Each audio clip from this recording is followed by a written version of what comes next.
this, guys. French onion soup. It looks complicated. This is so easy and I'm so excited to share it with you guys today.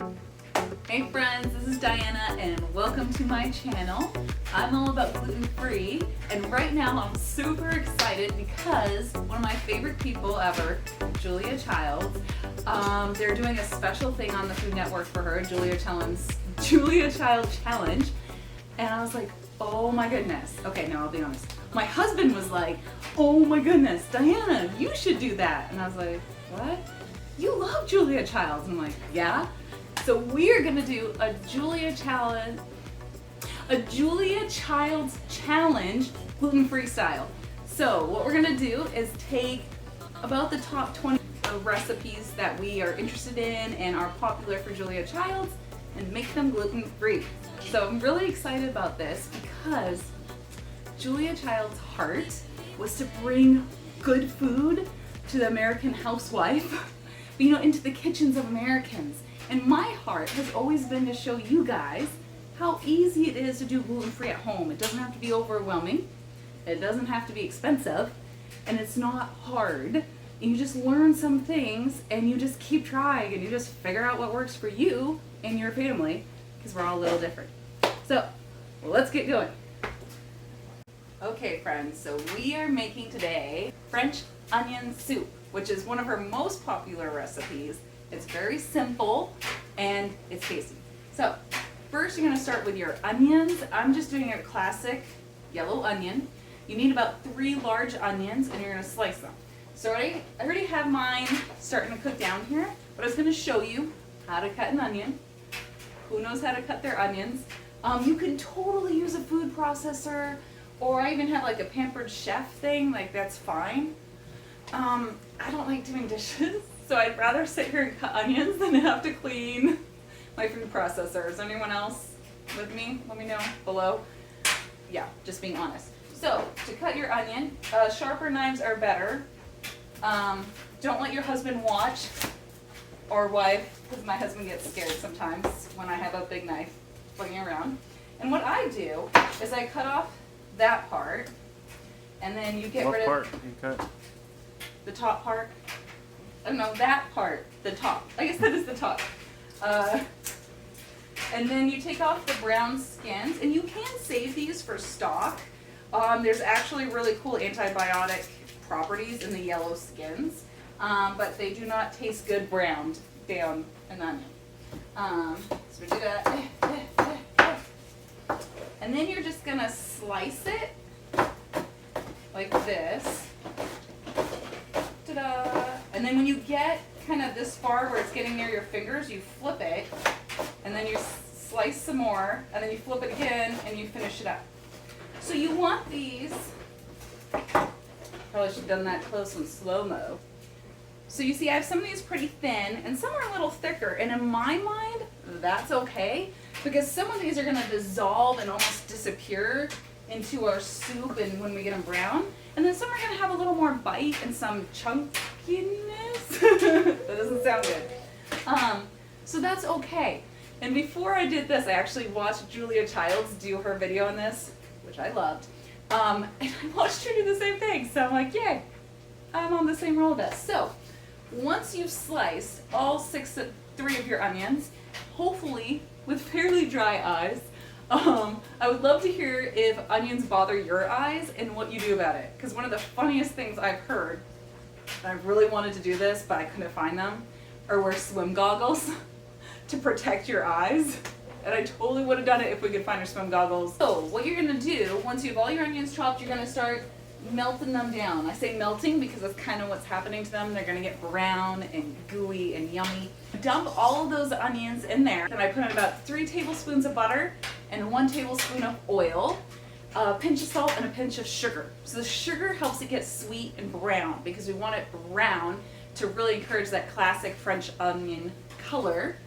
And that's all you're gonna do. You just cook that down. And then once those are cooked down, we'll show you what to do next. Okay, friends. This feels so exciting. It feels like Christmas. But look at this. You see how it's golden brown and it has all this stuff sticking there in the bottom?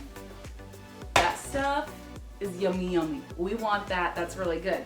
So what we're gonna do is we're gonna get our white wine. You want a dry white wine. I got a cheap one, but those of you who want can get, you know, a nicer one. You just kind of do whatever works for you. You're gonna put in about a half a cup, and we're gonna do this, and that's, okay. She said 2 cups. She said 2 cups? Yeah, and that one says half a cup. With the recipe? Yeah. So the recipe says half a cup, the video says 2 cups. We put in the wine, and I wanted to put it in first so a lot of the alcohol would be cooked off. And then I'm putting in the beef stock. So in my beef stock, oh wait a second, I'm gonna get it. So this is canned beef stock, or you know, box. So it is best to make your own. I don't really do that. So what I did do is, look, there's a spoon in there. Oh gosh. Oh dear. Is I did put in some fresh thyme, and I can take that out now, and some bay leaf, and some garlic to kind of give it a more like homemade taste and brighten up those flavors that are hopefully already in there. It's my little hack, make it easier. And then now is when we're gonna dump all of this in. This is about 6 cups of delicious yumminess. Oh, there's a little garlic. You guys, it smells so good in here because you've got all these fresh herby things going on and the onions. And we haven't even hit the cheese and bread part yet. So right now we're gonna cook this down for another 30 or so minutes, and then we'll be closer to being done. But it's worth it because we're developing flavors here. And that's where all the magic happens. And I loved listening to Julia Childs because it's just one of her. She talked about how this was really like peasant food, like food that everyone made. And it's very simple, just onions and broth and then the bread and the cheese. But people would always keep their wine and their spirits and stuff around to really help develop and give depth of flavor. And this is a kind of recipe, just tweak whatever you have on hand. When you're cooking, the heart really is where you're trying to go and not exactly how you get there. The how you get there is not nearly as important as where you're trying to get. So give yourself freedom. You know, if you have a little bit less onion, that's okay. If you feel like throwing in a garlic, there's no one there watching. or a lot more wine. Or a lot more wine. Then just do it. My little baby is laughing. So we're gonna put her to bed, we're gonna relax, and then we're gonna come back when this is all cooked down and the flavor is super yummy and see. Okay, so this has been cooking for 30 to 40 minutes. And at this point, especially what Julia Childs tells us, we can kind of do whatever we want. There's a couple different options. You could also stop at this point, and if you had cooked ahead, you could put this in the fridge, and then when it's time for dinner or whatever, you would pull this out and do your next steps. Now, a very simple, kind of homey way to do is you would dish this into bowls and serve with toast and sprinkle some cheese on top. That's one option. What we're gonna do is the casserole kind of version. If you watch one of her videos you can find on YouTube, she did one where she put it in individual little thingamabobbies, and she put butter, bread, soup, so butter, bread, cheese, soup, bread, cheese, butter. We're gonna do cheese, soup, bread, cheese, butter. Y'all with me? Okay. What we're gonna do is we're gonna put some Swiss cheese down here on the bottom. So this is gonna be incorporated into the soup. Because when you're doing French onion soup, you can either go for, you can get kind of a stringy pull, so every time you have a bite, you're getting cheese in there.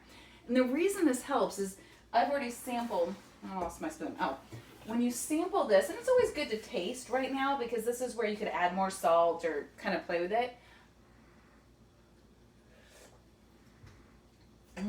It's good. It's got this acid flavor too from the wine, and this richness from the onions, and then that stock taste there too.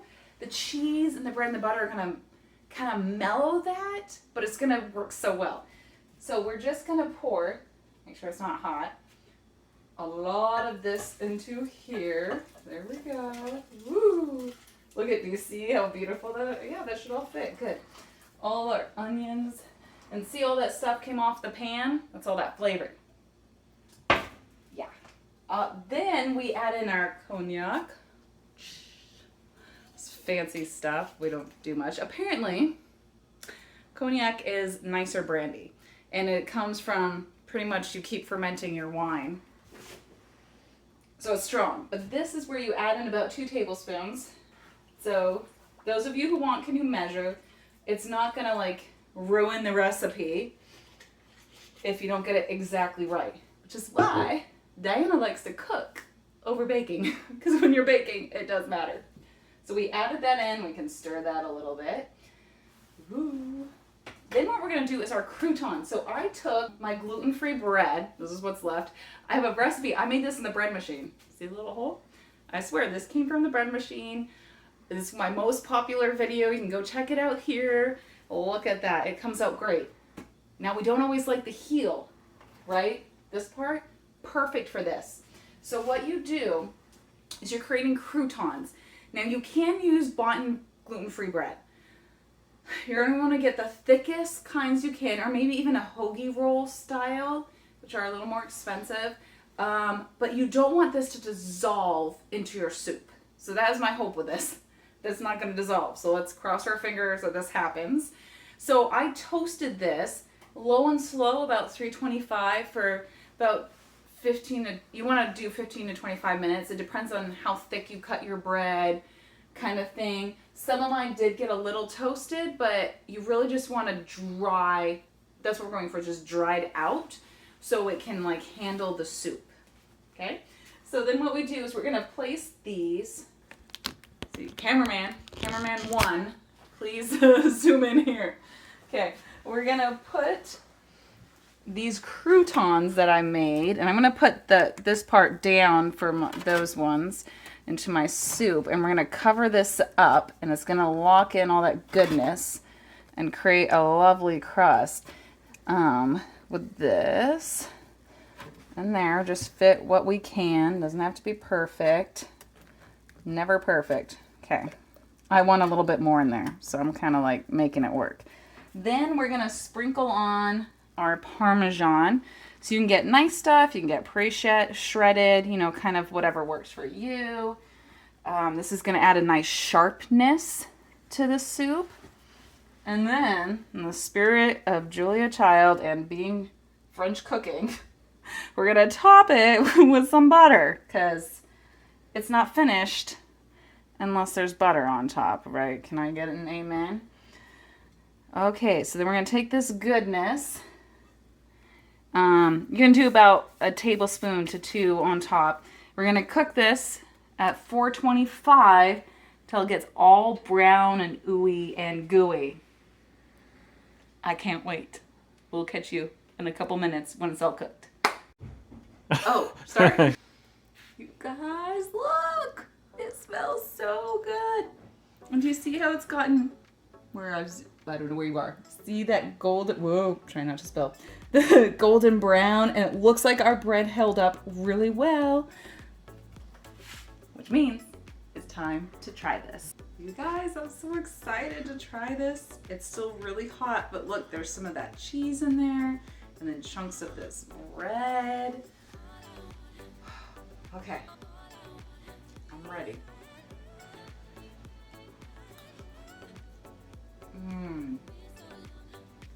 So what really hits me is just the depth of flavor on this. When you just warm up a can of soup on the stove, you don't get that. Because you're getting the onions, you're getting the broth, you're getting the wine and a bit of alcohol, you're getting the bread and the cheese, and it's like, I don't know how to explain it, but it's just a whole bunch of different flavors that just end up warm and comforting and kind of mind-blowing. So I'm super happy with this. You wouldn't know there's no gluten. All the cheese and wine and butter probably helps. It's super satisfying, you guys. This will impress your friends. Go make it.